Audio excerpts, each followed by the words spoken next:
بسم اللہ الرحمن الرحیم۔ دوستو، میں آپ کا ہوسٹ میاں عابد سلطان اپنی ٹیم کے ساتھ WK اسلامی ٹی وی کی طرف سے حاضر خدمت ہوں۔ ہمارا آج کا عنوان ہے عید الفطر، جسے ہم چھوٹی عید بھی کہتے ہیں۔ تو آئیں اس کے بارے میں ہماری شریعت کیا کہتی ہے، اللہ پاک کے احکامات کیا ہیں، اور نبی کریم صلی اللہ تعالیٰ علیہ وسلم کیا فرماتے ہیں، عید کی خوشی کو کس طرح سیلیبریٹ کرنا چاہیے، عید کی خوشی کو کس طرح اسلامی طریقے سے منایا جائے، اس کے کیا فرائض ہیں۔ تو اس کے لیے آج پھر ہم نے دعوت دی ہے پروفیسر ڈاکٹر مسعود احمد مجاہد صاحب سے، جو کسی تعارف کے محتاج نہیں۔ آپ اسکالر ہیں اور ایک بہترین یونیورسٹی کے پروفیسر ہیں۔ ہزاروں کی تعداد میں شاگرد اور اہم ترین عہدوں پہ، اہم ترین مسجدوں کے ممبروں پہ براجمان ہیں، رونق افروز ہیں۔ انہی سے پوچھتے ہیں، انہی سے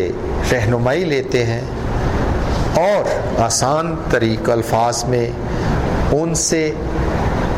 عید منانے کا طریقہ پوچھتے ہیں۔ کپڑے پہن لیے، نہا لیا، نماز کی عید پڑھ لی، کیا صرف یہی فرائض ہیں عید الفطر کے، یا اس کے علاوہ بھی کچھ فرائض ہیں؟ تو ایک دفعہ پھر سے جناب پروفیسر صاحب سے ملتے ہیں اور ان سے رہنمائی لیتے ہیں۔ جی نحمدہ ونصلی ونسلم علی رسولہ الکریم، اما بعد، فاعوذ باللہ السمیع العلیم من الشیطان الرجیم، بسم اللہ الرحمن الرحیم۔ قد افلح من تزکا وذکر اسم ربہ فصلی، صدق اللہ مولانا العظیم۔ ناظرین اکرام اور حاضرین محترم، ایک مرتبہ پھر ہم WK ٹی وی کے ہمارے ہوسٹ جناب میاں عابد سلطان صاحب کا میں شکر گزار ہوں کہ انہوں نے بڑے محبت اور اخلاص کے ساتھ اس ماہ رمضان کی مناسبت کے جتنے بھی اتوار ہیں اور جتنے بھی احکامات ہیں، ان کے مطابق انہوں نے ہمیں یہ اعزاز بخشا تاکہ امت کی رہنمائی کے لیے ہم قرآن و سنت سے آپ کے سامنے اپنے معافی ضمیر کو بیان کریں اور اللہ اس کے رسول کے احکامات کی روشنی کے اندر آپ کو اس پیغام کو پہنچایا جا سکے۔ ناظرین اکرام، عید آدھا یعید، ویسے تو میں نے کہ مقصد ہے کہ لوٹ کر آنا، کیونکہ عید جو ہے وہ بار بار لوٹ آتی ہے، اس لیے اس کو عید کہا جاتا ہے، لیکن عرف عام کے اندر اس کو خوشی کے نام سے موسوم کیا جاتا ہے کہ آج تو آپ کی عید ہو گئی، یہ عید الفطر ہے یا عید الاضحیٰ ہے۔ ناظرین اکرام، ہم اس کی فلسفے اور اس کی شان ورود کی طرف جب ہم جاتے ہیں تو عرب کے ریگزار کے اندر وہ عرب کا معاشرہ دو بہت بڑے میلے لگایا کرتا تھا۔ ان میلوں کے اندر وہ خوب لو و لعب، شراب و کباب اور گانا بجانا اور اس کے ساتھ ساتھ بہت سی اور بھی خرافات کا اظہار کیا کرتے تھے۔ اسلام جب آیا، نبی اکرم صلی اللہ علیہ وسلم نے ان کے تمام امور کے اندر ایک تغیر و تبدل اور ایک انقلابی کیفیت کو رونما فرما دیا اور ان کی ڈائریکشن کو چینج کر دیا۔ یقیناً انسانی فطرت ہے کہ وہ خوشی اور فرحت اور انبساط کے موقعوں کے اوپر اپنے فطرتی طور پر اس کا اظہار کرتا ہے۔ ہر وقت تو یہ عبادت میں مشغول نہیں رہ سکتا، نہ ہر وقت وہ اپنے کاموں کے اندر مشغول رہ سکتا ہے، اس کو بھی کچھ آزادی چاہیے، اس کے لیے بھی کچھ ایسے لمحات ہوں جس میں اپنی خوشیوں کا اظہار کر سکے۔ تو اسلام نے خوشیوں کے اظہار کو قائم کرنے کے لیے انسانی فطرت کے اس مزاج کو پیش نظر رکھتے ہوئے اللہ تعالیٰ کی ذات نے آقا علیہ السلام کی فرمان کی روشنی کے اندر ہمیں خوشیوں کے اظہار کا موقع دیا، اور ہمارے لیے خوشیوں کو دنیا کے سامنے پیش کیا کہ خوشی آپ نے یقیناً کرنی ہے اور آپ کا یہ استحقاق ہے۔ تو کیسے خوشی کی جائے؟ یقیناً خوشی کے اندر انسان اچھے کپڑے پہنتا ہے، اچھا کھانا کھاتا ہے، غنا کی طرف جاتا ہے، اور تھوڑا سا گنگنانا بھی چاہتا ہے، اور اس کے ساتھ دوستوں کے ساتھ ملاقات اور بیٹھک، اور خاص طور پر وہ کھیلنا کودنا بھی چاہتا ہے۔ تو اس دونوں عیدوں کے اندر آپ دیکھتے ہیں کہ نبی اکرم صلی اللہ علیہ وسلم نے اپنی عادت شریفہ کے ذریعے سے اس معاشرے کے جو خوشیوں کے جو طور اطوار تھے ان کو یکسر بدل دیا۔ اس میں وہ گانا بجانا، شاعری، تفاخر، لو لعب، شراب و کباب، وہ سارے کے سارے اس میں شامل تھے۔ نبی اکرم صلی اللہ علیہ وسلم فرمایا کہ نہیں، ہماری خوشی ایسی ہوگی کہ ہم چھوٹی عید کے اوپر کیا خوشی اہتمام کریں گے؟ چاند رات کے اوپر آپ عبادت کرنے کے بعد جب صبح ہوگی تو فرمایا کہ آپ تزکیہ نفوس کے اوپر اللہ تعالیٰ کی کبریائی کو بیان کرتے ہوئے اچھے کپڑے پہن کر اور اللہ تعالیٰ کا شکر بجا لاتے ہوئے اللہ اکبر کہتے ہوئے مساجد کی طرف آئیں گے۔ پہلے اظہار تشکر کریں گے،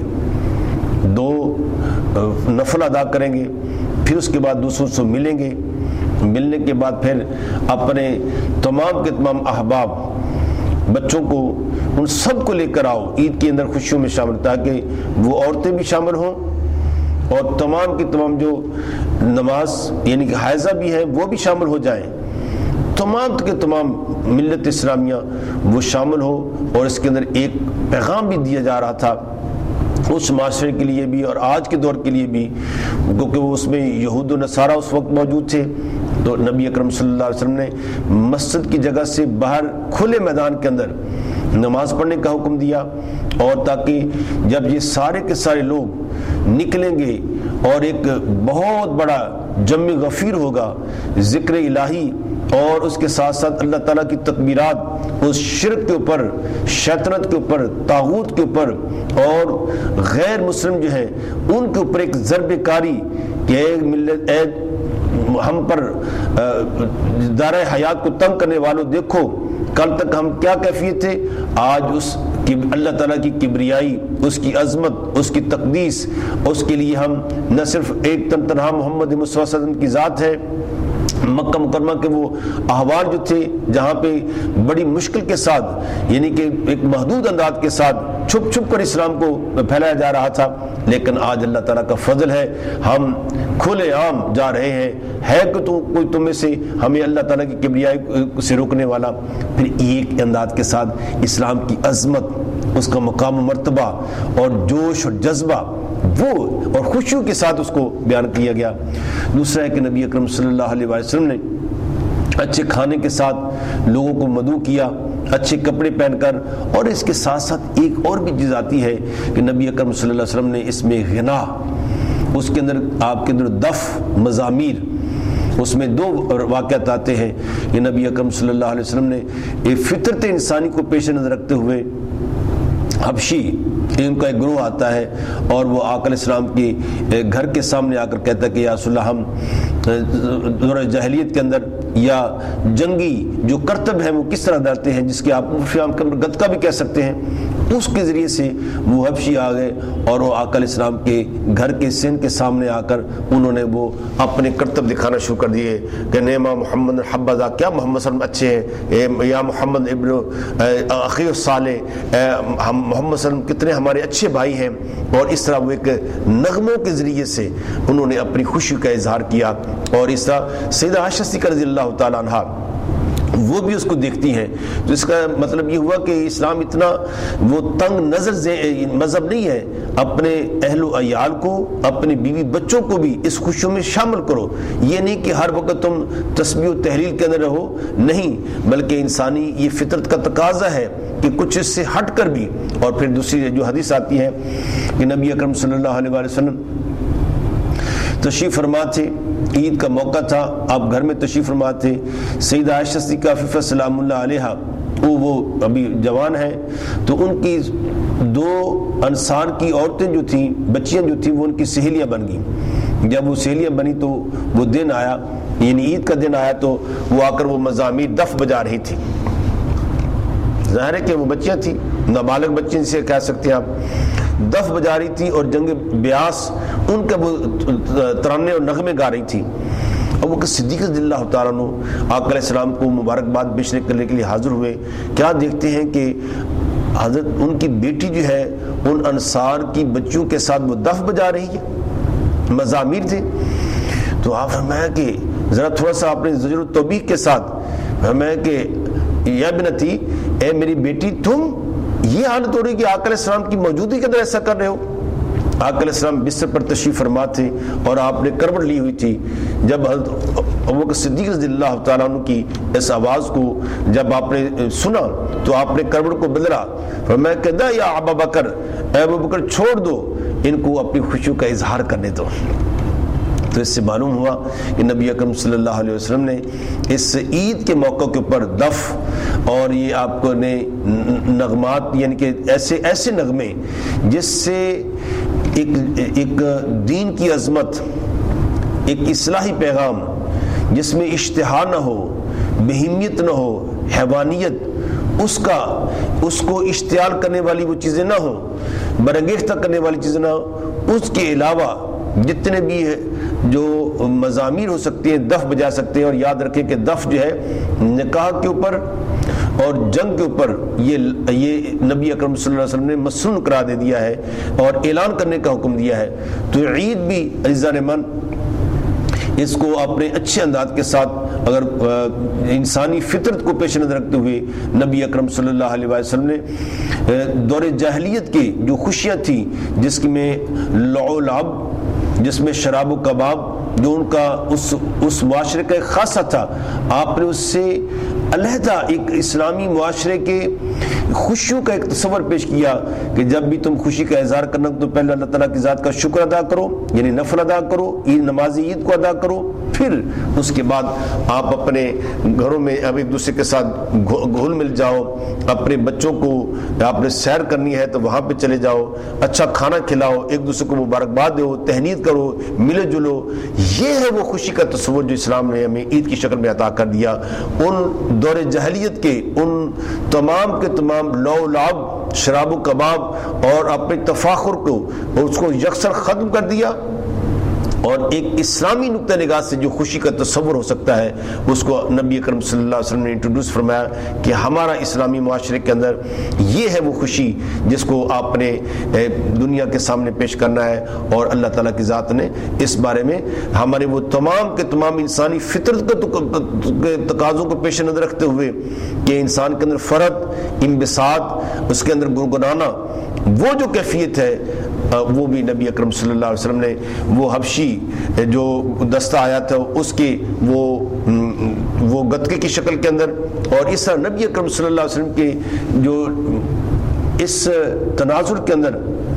ایک جنگ سے واپس تشریف لائے نبی اکرم صلی اللہ علیہ وسلم, تو ایک حبشیہ عورت اس نے کہا یا رسول اللہ, میں نے منت اور نظر مانی ہے کہ اگر میرے نبی, اگر میرے پیارے محبوب صلی اللہ علیہ وسلم اگر صحیح سلامت جنگ سے واپس آ جائیں تو میں ان کے سامنے دف بجا کر خوشی کا اظہار کروں گا اور ان کو گنگناؤں گی. نبی اکرم صلی اللہ علیہ وسلم نے اس کا دل جوئی فرمایا کہ ٹھیک ہے تو اپنی خوشی کا اظہار کر لے. تو نبی اکرم صلی اللہ علیہ وسلم نے صحابہ کرام کے سامنے اس عورت کو اجازت دے دی. اس حبشی عورت نے اپنی دف مزامیر بجاتی رہی اور اس طرح کچھ عرصے وہ جنگی ترانہ جو تھا وہ اس کو گاتی رہی, اور نبی اکرم صلی اللہ علیہ وسلم نے اور ابو بکر صدیق نے, حضرت علی کرم اللہ وجہ اور عثمان رضی اللہ تعالیٰ عنہ, انہوں نے اس کو سنا. لیکن جس وقت سیدنا عمر رضی اللہ تعالیٰ تشریف لائے تو وہ عورت حبشیہ جو تھی وہ عمر رضی اللہ تعالیٰ کے جلال کی بنا پر اس نے فوراً اپنی اس دف کو بند کر دیا اور اس کو نیچے لا کر اس کے اوپر بیٹھ جاتی ہے, اس ڈھول کے اوپر. تو نبی اکرم صلی اللہ علیہ وسلم مسکرا بھی دیے. تو اس سے آپ اندازہ کر سکتے ہیں کہ نبی اکرم صلی اللہ علیہ وسلم نے انسانی فطرت کے اس خوشی اور مسرت کے اور ان لمحات کو بھی اسلام نے کس انداز کے ساتھ اس کو ادا کرنے کی اجازت عطا فرمائی ہے۔ اللہ تعالیٰ کی ذات جو خوشی کا تصور اسلام نے عطا کیا ہے دور جاہلیت کے مد مقابل، اللہ تعالیٰ کی ذات اس تصور کو اجاگر کرتے ہوئے ہمیں اچھے کپڑے، اچھا کھانا، دوستوں کے ساتھ مروت اور اپنے مضامیر کے ذریعے سے، دف کے ذریعے سے اس کو ادا کرنے کی ہمیں توفیق عطا فرمائے۔ وآخر دعوانا ان الحمدللہ رب العالمین۔ اللہ تعالیٰ کی ذات تمام ملت اسلامیہ کو اس عید کی یہ خوشیاں نصیب فرمائے، اور خاص طور پر ہم دعا کرتے ہیں کہ اس کورونا کی وبا سے اس ملت اسلامیہ کو، عالم اسلام کو اور عالم انسانیت کو اللہ تعالیٰ کی ذات بلا تفریق اس سے محفوظ فرمائے، اور جو ہم اللہ تعالیٰ کے جو لشکر ہے آیا ہوا ہے اس سے ہمیں پناہ عطا فرمائے، ہمیں توبہ کی توفیق عطا فرمائے۔ ان خوشیوں کے اندر اپنے غریب بھائیوں کو خاص طور پر یاد رکھیں اور ان کے لیے دعا بھی کرتے رہیں، اور ہم دعا کرتے ہیں WK کی اس ٹیم کے ساتھ کہ یہ انہوں نے ماہ مقدس کے اندر یعنی خاص طور پر ان پچھے ہوئے لوگوں کے اندر اپنے ان کی افطاری اور سحری کا اہتمام کرتے رہے، ان کو عید پیکج دیتے رہے اور ان کو اپنی خوشیوں کے اندر شامل کرتے رہے۔ اللہ تعالیٰ کی ذات اس قسم کے ویلفیئر اور فلاحی کاموں کے اندر بڑھ چڑھ کر حصہ لینے کی توفیق عطا فرمائے۔ دوسرے خوش ہو جائیں گے، اللہ تعالیٰ خوش ہو جائے گا، اور ان کی دعاؤں کی وجہ سے اللہ تعالیٰ کی ذات ہمیں بھی خوشی عطا فرمائے گا۔ وآخر دعوانا الحمدللہ رب العالمین۔ بسم اللہ الرحمن الرحیم۔ جی ناظرین، آپ نے پروفیسر صاحب کی گفتگو سنی، مجھے یقین ہے کہ ہم سب ان کی گفتگو پہ ضرور عمل کریں گے۔ عید اس پرمسرت موقع پہ ہم اپنے ارد گرد جو ہمارے کمزور بھائی بہن ہیں، ہم ان کا پورا خیال رکھیں گے، اپنی فیملیز کے ساتھ انجوائے کریں گے، اچھا وقت گزاریں گے، اور سب سے بڑی بات کہ اس پرہجوم پرمسرت موقع پہ کرونا جو وبا آئی ہوئی ہے اس سے آپ احتیاط کریں، SOPs کا خیال رکھیں۔ مجھے اب اجازت دیجیے، میں میاں عابد سلطان WK اسلامی TV کی طرف سے اپنی تمام ٹیمز کے ساتھ آپ سے اجازت چاہتا ہوں۔ انشاءاللہ تعالی جلد دوبارہ ایک اچھے عنوان کے ساتھ آپ کی خدمت میں پیش ہوں گے، اور آپ کو آسان اور اصلاحی پروگرام کا سلسلہ یہ جاری و ساری رہے گا۔ اجازت دیجیے، اللہ حافظ۔